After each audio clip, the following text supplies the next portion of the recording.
মাজে মাজে আছে আৰু মই এয়া আচলতে যত্নৰ অভাৱত মোক গোটেইখিনি অসমীয়া এজন নিবনুৱা যুৱক হিচাপে মই এইখিনি চাহপাত বাগান লগাইছিলোঁ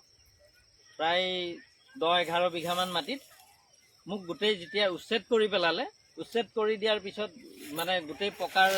মানে পোষ্ট সহ ফেন্সিং গোটেই উচ্ছেদ কৰি দিয়াৰ পিছত এই চিন হিচাপে এয়া এই এনেকুৱা মাজে মাজে জংঘলৰ মাজত এইবোৰ চাহপাত গছ এতিয়াও আছে তাৰমানে কি কয় এতিয়াও আছে এইবিলাক গছবিলাক এইবোৰ গছ আছে আছে ঠায়ে ঠায়ে আছে দেখি পোৱা যায় সেয়া এনেকৈ জ্যেষ্ঠ নেতা জয়ন্ত দাস ডাঙৰীয়াই এই দলৰ পৰা ওলাই অহাত তেওঁলোকে ধৰক ফকৰা যোজনা ক'বলৈ সময় পাইছে আৰু মই যে এজন নিৰীহ অসমীয়া যুৱক আজি যে ধৰক তেওঁলোকৰে দলৰ এজন প্ৰভাৱশালী নেতাই যে আজি মোক উচ্ছেদ কৰিছে তাত কি মোৰ হয় এষাৰ ক'বলৈ কি তেওঁলোকৰ সময় নাই নেকি তেওঁলোকে ফকৰা যোজনাও ক'বলৈ পাৰিছে অতি দুখৰ বিষয় বহুত দুখ পাইছোঁ অমৃত সৰোবৰটো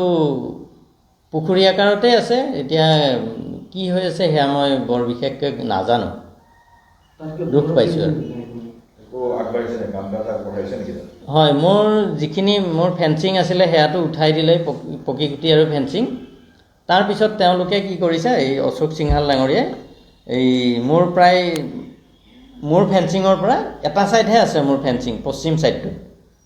মই যিবোৰ বেৰৰ কাৰণে গছো ৰুইছিলোঁ বা পকী খুটিও আছে তাৰ পৰা প্ৰায় 7 ফুটমান এৰি পেলাই এই